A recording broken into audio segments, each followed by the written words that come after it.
नमस्कार। आज 7 नवंबर है, गुरुवार का दिन। मैं हूं समी अहमद, हाजिर हूं पटना से छपे हिंदी के प्रमुख अखबारों की प्रमुख खबरों के साथ। आज के अखबारों में भी छठ की खबरों की धूम है और शारदा सिन्हा के पार्थिव शरीर के पटना आने और उनकी गायकी के बारे में भी बहुत सारी सामग्री दी गई है।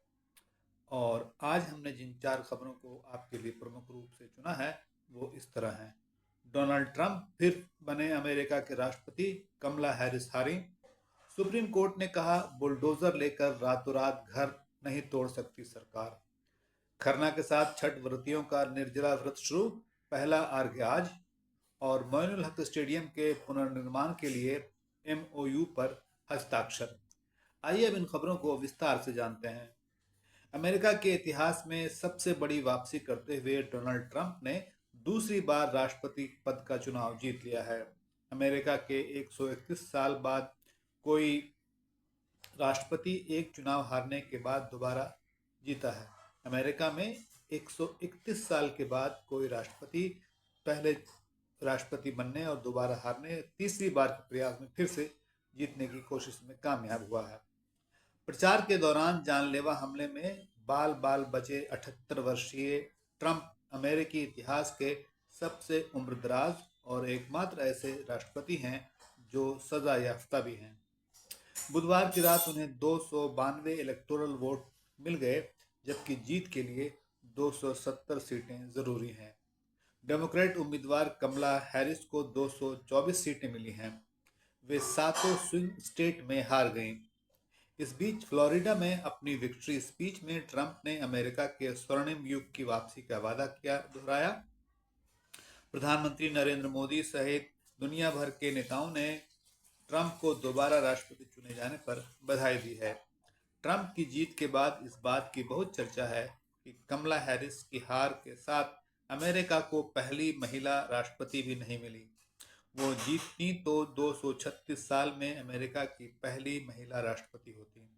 इससे पहले ट्रंप ने 2016 में हिलेरी क्लिंटन को राष्ट्रपति पद के चुनाव में हराया था। यानी डोनाल्ड ट्रंप दोनों बार जब राष्ट्रपति चुने गए तो उन्होंने एक महिला उम्मीदवार को राष्ट्रपति चुनाव के में हराया था। जीत और हार के कारणों की चर्चा भी खूब चल रही है। ट्रंप रूस के खिलाफ युद्ध में यूक्रेन को आर्थिक मदद देने के खिलाफ हैं। अमेरिका ने यूक्रेन को 10 अरब डॉलर दिए हैं और ट्रंप का कहना है कि ये पैसा अमेरिका पर खर्च हो सकता था। और ट्रंप ने यह भी कहा था कि वो चाहेंगे तो एक दिन में यूक्रेन और रूस का युद्ध रोक सकते हैं। स्थानीय रोजगार देने का वादा भी उन्होंने किया, जो उनकी जीत में काफ़ी महत्वपूर्ण बताई जा रही है। इसके अलावा अवैध प्रवासियों को निकालने और बॉर्डर सील करने का वादा भी उन्होंने किया था। अमेरिका में ये लगातार शिकायत रही है कि वहाँ दूसरे देशों के नागरिक आ जाते हैं अवैध तरीके से, तो इस मामले में भी ट्रंप की घोषणा ने उनको लाभ पहुंचाया।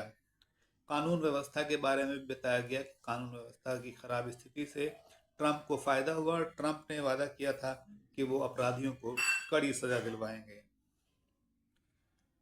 ट्रंप अब जो है 20 जनवरी को शपथ ग्रहण करेंगे और इसके साथ ही वो अमेरिका के 47वें राष्ट्रपति के रूप में काम करना शुरू कर देंगे। आइए अब दूसरी खबर की तरफ बढ़ते हैं। सुप्रीम कोर्ट ने उत्तर प्रदेश के महाराजगंज में 2019 में बिना नोटिस बुलडोजर चलवाने के योगी सरकार की कार्रवाई पर गहरी नाराजगी जताई है। Chief justice D.Y.. Chandrachud, justice JB. Pardiwala और जस्टिस मनोज मिश्र की पीठ ने फटकार लगाते हुए कहा, आप रातों रात यूं ही लोगों के घरों पर बुलडोजर नहीं चला सकते। ये अराजकता का सबसे बड़ा उदाहरण है। कोर्ट ने कहा, आपने जिसका पुश्तैनी मकान तोड़ा है उसे अंतरिम राहत के तौर पर 25 लाख रुपए दें। दरअसल प्रशासन की कार्रवाई में मनोज टिब्रेवाल नामक व्यक्ति का पुश्तैनी मकान भी तोड़ा गया था। सुप्रीम कोर्ट ने उनकी ओर से चीफ जस्टिस को लिखे पत्र को आधार बनाकर स्वतः संज्ञान लेते हुए राज्य सरकार से जवाब मांगा था।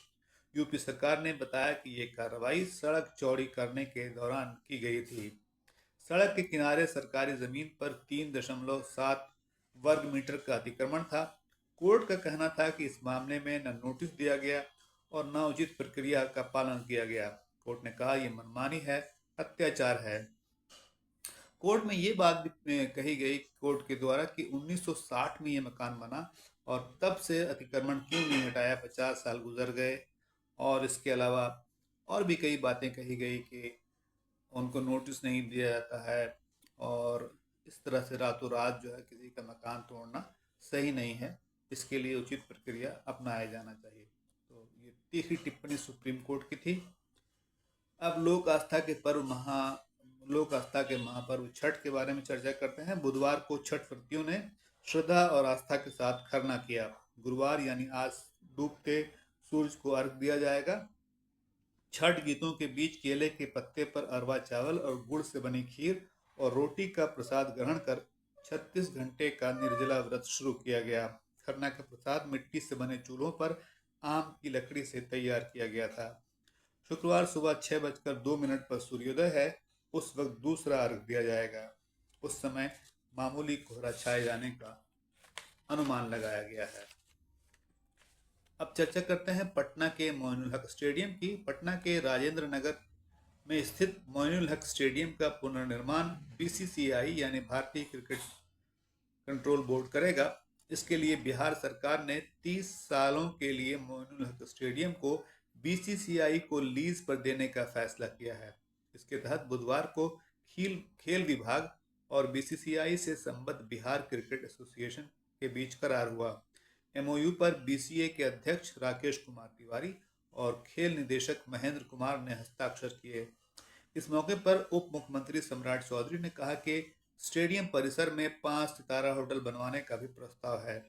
नए साल में स्टेडियम का पुनर्निर्माण का शिलान्यास प्रधानमंत्री या गृह मंत्रालय से कराने की कोशिश होगी। इस स्टेडियम के पुनर्निर्माण पर बताया जा रहा है कि 700 करोड़ रुपए खर्च होंगे और जब स्टेडियम तैयार हो जाएगा तो यहाँ 40,000 लोगों के बैठने की व्यवस्था होगी और यहाँ डे नाइट मैच भी कराया जा सकेगा। तो ये थी आज की 4 प्रमुख खबरें। अब अन्य खबरों की चर्चा करते हैं। बिहार कोकिला शारदा सिन्हा का पार्थिव शरीर बुधवार को पटना पहुंचा। फूलों से सजे मुक्ति रथ से उनका पार्थिव शरीर राजेंद्र नगर आवास पहुंचा। मुख्यमंत्री नीतीश कुमार ने उन्हें श्रद्धांजलि दी और कहा कि उनकी अंत्येष्टि राजकीय सम्मान के साथ होगा और ये आज होना है गुलबी घाट पर, ये बताया गया है। इससे पहले हवाई अड्डे पर उप मुख्यमंत्री सम्राट चौधरी और विजय कुमार सिन्हा ने उनके पार्थिव शरीर को श्रद्धांजलि दी। पूर्णिया के रौटा थाना के किरपाड़ा गांव में एक महिला और उसके 3 बच्चों की लाश फंदे से लटकी मिली।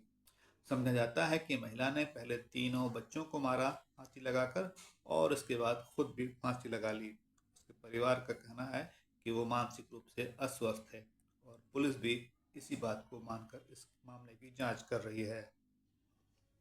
जम्मू कश्मीर विधानसभा से अनुच्छेद 370 बहाली का प्रस्ताव पास किया गया और विशेष राज्य के दर्जे की मांग की गई।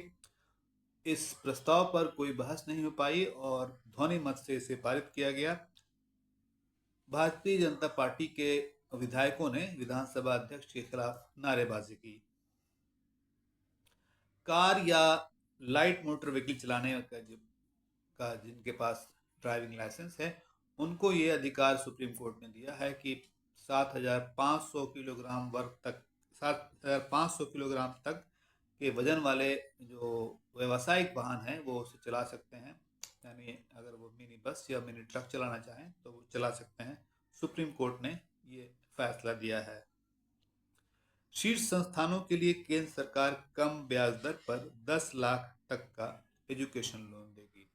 केंद्रीय कैबिनेट ने फैसला किया है कि जो प्रमुख शिक्षण संस्थान हैं उनके बच्चों को 3% ब्याज दर में कमी के साथ लोन दिया जाएगा और इसके लिए गारंटर की भी जरूरत नहीं होगी। उम्मीद की जाती है कि हर साल इससे 1 लाख छात्रों को फायदा होगा। और अंत में एक खबर बिहार की सड़क परियोजनाओं के बारे में। बिहार की 69 सड़क परियोजनाओं पर काम बंद है, इसलिए कि यहाँ वन विभाग की ओर से एनओसी नहीं मिला है और उसके इंतजार में उनका काम बंद है। बहुत सारी सड़कें ऐसी हैं जो बन चुकी हैं और उन्हें चौड़ा किया जाना है, लेकिन उसके लिए भी वन विभाग की ओर से अनुमति नहीं मिली है। इसके लिए विभागीय सचिव ने वन विभाग को पत्र लिखा है। तो ये थी आज के अखबारों की अहम खबरें। अगले दिन के अखबारों के अहम खबरों के साथ आपसे फिर मुलाकात होगी, लेकिन ये याद रखना होगा कि आज जो है अखबार के दफ्तरों में छठ की छुट्टी है, इसलिए अगला अंक जो है वो शनिवार को पेश होगा। तब तक के लिए इजाज़त दीजिए। शुक्रिया।